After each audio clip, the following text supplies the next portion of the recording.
Let's take a look at some of the values. Quan, we got running backs and wide receivers. I just wanted to bring this with quick hits here. We can dive deeper into this as we get closer to the season. But for me, drafting last night, these are the players that kind of stood out to me where I thought, wow, there's some pretty good value here. So I mentioned Najee Harris taking him in the 4th round at pick 39 on average.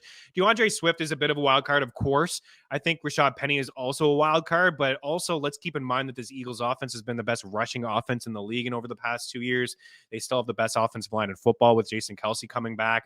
This is the type of format where you can take shots and take risks on certain players. You don't have to set your lineups. Best ball is just if they have the best weekly finish, they're in your lineup and you move forward. You don't have to worry about, the waiver wire. Injuries are going to happen. Things are going to happen, of course. Swift hasn't played a full season in the NFL, but that's why he's going outside pick 60. I actually think he's in a better environment as opposed to Detroit. Great offensive line there. Good offense last year. Better offensive line in Philadelphia. And I do believe he's going to be the lead back there for the Birds. Joe Mixon at pick 69.9. Look at that number. Oh, so nice. But are you kidding me here? Like a 7th round pick, 8th round pick for Joe Mixon. Same thing with Cam Akers. These two teams didn't do anything. Like there's been some talk about Mixon being cut and moved on, but they restructured his contract. It looks like he's going to be a full go for Cincinnati this season. Of course, there is some off-field issues with Mixon, but that's kind of baked into the price here. But 69.9, a guy that could catch 45 plus balls, linked to a top 5 offense, wasn't super efficient running the rock last year between the tackles, but it's still a really good offense, and he has upside to be a top 10, top 15 running back, and you're getting outside the top 20, top 25 in some drafts at pick 70 on average. Same thing with Akers. Didn't do anything to Zach Evans. It's not going to really compete with Cam Akers.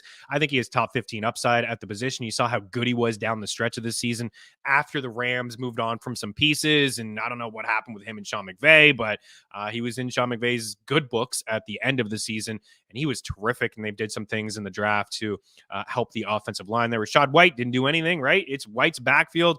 The offense may not be great, but he's going to get a ton of touches. He proved that he can handle a full workload last year. I thought he had a couple really good games, actually. One in Germany against Seattle where they ran the rock really well there in Tampa, and he caught a bunch of passes. He's going to continue to fall down draft boards. No Tom Brady. Question marks at the quarterback position. I get it, but good value there for him. Dave Montgomery. Gibbs is going 2nd round, 3rd round. Montgomery's not going anywhere, guys. He's a good back. He's a veteran back. He's a good goal line back. I think that it's going to be a split backfield there. Why not give me the guy, outside the first 8 rounds that, could be the goal line back? Think about Jamal Williams last year and all the touches he had. You going to give Montgomery maybe 15 plus rushing touchdowns this year? I don't know if he hits that number. Probably not. I'd lean to the under. But if he gets 10, he's going to return value. Same thing with A.J. Dillon, Samaje Perine. I don't think that the Broncos are telling, they've been pretty hush-hush about Javonte Williams. I think that injury is pretty significant, actually. So Samaje Perine, good pass blocker, sneaky good running back as well, can catch the rock. Just a little late-round flyer with him and Jerick McKinnon. Deuce Vaughn as well. Tony Pollard coming off the injury. No Zeke. Vaughn is pretty much free towards the end of a draft. And who knows if Pollard, suffers a setback or anything like that. Maybe they re-sign Zeke. We don't have a team for Zeke, but I think it's pretty good value there. Pick 157. How about the wide receivers?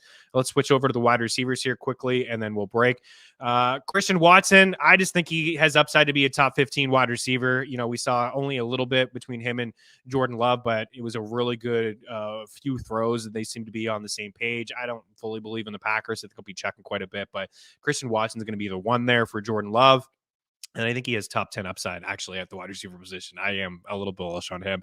Michael Pittman going a little bit too late. George Pickens, Marquise Brown again. Who knows if Hopkins is going to get traded, but Brown was really good at the start of the season. I think Arizona is going to be chucking quite a bit this season. They got a ton of holes all over their lineup. Treylon Burks, really the only wide receiver in Tennessee, and a good one, and I think good value. Deontay Johnson didn't score a lot of touchdowns, so that's why he's going at pick 80. I'd rather have Pickens, of course, but going about 10, 15 picks earlier. Jordan Addison, I'm all about. Quentin Johnson, Sky Moore, Adam Thielen, Rasheed Rice there for Kansas City, Jalen Reed, and John Mechie, who is, he missed last year with recovering from leukemia, and he's on the field. He's practicing. A really good player. Really rooting for him. But Houston's a cheap stack that you can get a piece of. There's Robert Woods kind of in around that range as well. And some other pieces that they have on their roster, like Nico Collins, not fantastic. But I think John Mechie is going to, I think he's going to move up draft boards, and I think he's a really good player. I think we're really going to be talking about him in the fantasy community once like camps open up and preseason and things like that. And just like some rookies that I think are in decent spots, like all those Kansas City wide receivers are pretty cheap, if you want to stack Mahomes with some of them, but Thielen, same sort of deal with Carolina as well.